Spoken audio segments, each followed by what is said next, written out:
आज की तारीख में अगर मुसलमानों की बात करें जिनकी आबादी करीब 17% है आंकड़ों के हिसाब से, तो इसमें से अधिकतर जो वोटर हैं वो राष्ट्रीय जनता दल और उसके गठबंधन को सपोर्ट करते हैं।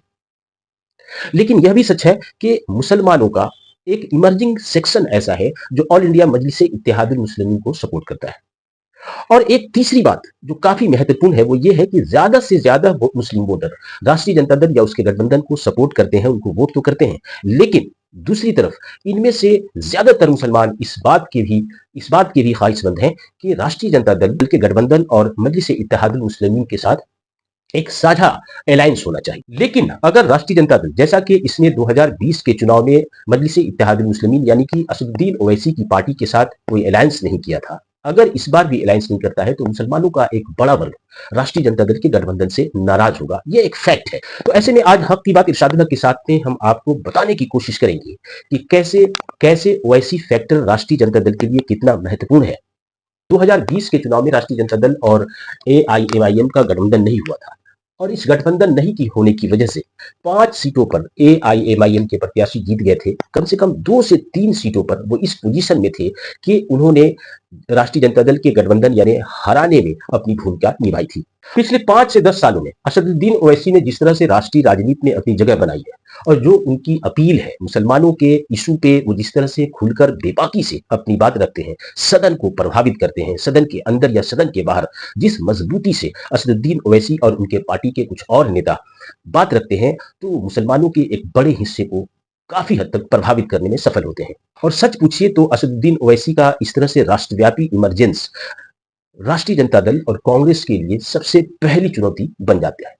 तो क्या इस बार, तब सवाल यह है कि क्या इस बार यानी कि 2025 के विधानसभा के चुनाव में राष्ट्रीय जनता दल और राष्ट्रीय जनता दल का जो महागठबंधन है जिसमें कांग्रेस, सीपीआई, सीपीआईएम, माले जैसी पार्टियां शामिल हैं, इन पार्टियों के साथ अगर असदुद्दीन ओवैसी की पार्टी का गठबंधन होता है तो फिर तो मुसलमानों के अंदर एक विरोधाभास खत्म होगा और वो महागठबंधन को एक मुश्त वोट करेंगे। लेकिन अगर राष्ट्रीय जनता दल और उसके गठबंधन में एआईएमआईएम से कोई अलायंस नहीं किया तो उसका क्या प्रभाव होगा। एआईएमआईएम ने जो अपनी पहचान बनाई है उस पहचान की वजह से किस पार्टी को कितना नुकसान पिछले 4 से 5 सालों में उठाना पड़ा है। तो सबसे पहली बात हम सीमांचल का ही कर लेते हैं। सीमांचल में ऐसी 24 सीटें हैं जहां पे 35% से लेकर के 47% तक मुस्लिम वोटर, और इन सीमांचल के 24 विधानसभा क्षेत्रों में से 5 पर एआईएमआईएम ने कब्जा कर लिया था 2020 में, और 2 विधानसभा क्षेत्र ऐसे थे जिसमें नरपतगंज और साहिबगंज शामिल है जहां पे इन्हें 5,500 4,000 के आसपास वोट मिले थे, जिसकी वजह से महागठबंधन को नुकसान उठाना पड़ा था।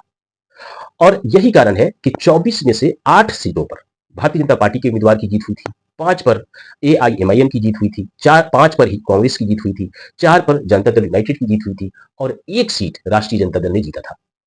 जबकि दूसरी जो 1 सीट बच रही है वहां पे सीपीआईएमएल के नेता की जीत हुई थी।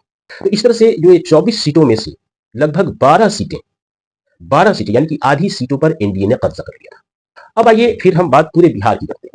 पूरे बिहार में कम से कम 50 ऐसी सीटें हैं जहां पे 20% या उससे ज्यादा वोटर मुसलमान हैं। और अगर एआईएमआईएम ने इन 50 सीटों पर अपने उम्मीदवार खड़े कर दिए, वैसी स्थिति में कम से कम 2000, 4000, 5000 वोट एआईएमआईएम के प्रत्याशी को मिलेगा, जिसकी वजह से इसकी कीमत राष्ट्रीय जनता दल के गठबंधन को चुकानी पड़ेगी। ऐसे में असदुद्दीन ओवैसी एक बड़ा फैक्टर के रूप में होगा, और तमाम कोशिशों के बावजूद मुसलमानों का एक सेक्शन ऐसा जरूर उभरा है जिसे आप इग्नोर नहीं कर सकते, जिससे आप आंखें नहीं मोड़ सकते, जो असदुद्दीन ओवैसी को सपोर्ट करता है, और खासतौर पे नौजवानों का एक वर्ग है जो हर हाल में ये चाहता है कि वो असदुद्दीन ओवैसी को वोट करेंगे।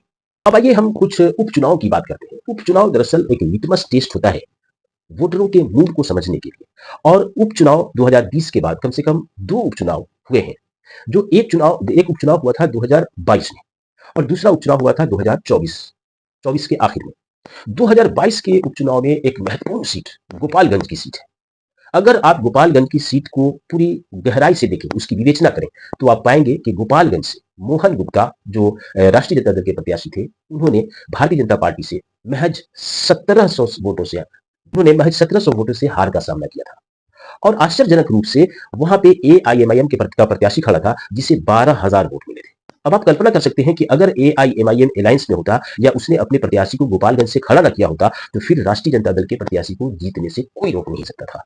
लेकिन अलायंस नहीं होने की वजह से अब आइए 2024 के विधानसभा के जो उपचुनाव हुए थे, उन उपचुनाव की रूपरेखा को आप समझिए। 2024 में 4 विधानसभा क्षेत्रों में उपचुनाव हुए। इसमें एक इमामगंज, दूसरा बेलागंज, तीसरा तरारी, चौथा रामगढ़। इन 4 सीटों में से 3 सीटों पर महागठबंधन का कब्जा था। सिर्फ एक और हार का जो फासला था, वो अगर आप गौर से देखें तो समझेंगे कि कैसे असदुद्दीन ओवैसी का फैक्टर उस उपचुनाव में भी एक महत्वपूर्ण भूमिका निभा सका था। इमामगंज में दीपा मांझी जो जीतन राम मांझी की पटुआ थी, उन्हें उनकी जो जीत हुई थी वो महज 5900 वोट से जीत हुई थी। और वहां से एआईएमआईएम का जो प्रत्याशी खड़ा था उसे करीब करीब 7000 वोट मिले थे। इसका मतलब क्या था? इसका मतलब साफ साफ ये था कि अगर इमामगंज में असदुद्दीन ओवैसी की पार्टी इंडिपेंडेंटली खड़ी नहीं हुई होती तो फिर वहां पे राष्ट्रीय जनता दल का प्रत्याशी यकीनन जीत जाता, लेकिन ऐसा नहीं हुआ। तो इससे साफ झलकता है कि इमामगंज में राष्ट्रीय जनता दल की हार की एकमात्र वजह असदुद्दीन ओवैसी की पार्टी के द्वारा प्रत्याशी को खड़ा कर दिया जाना था। तो इस तरह से आप देखेंगे कि 2020 के बाद से 2020 के बाद से 2020 और उसके बाद होने वाले उपचुनाव में एआईएमआईएम एक बड़े फैक्टर के रूप में सामने रहा है।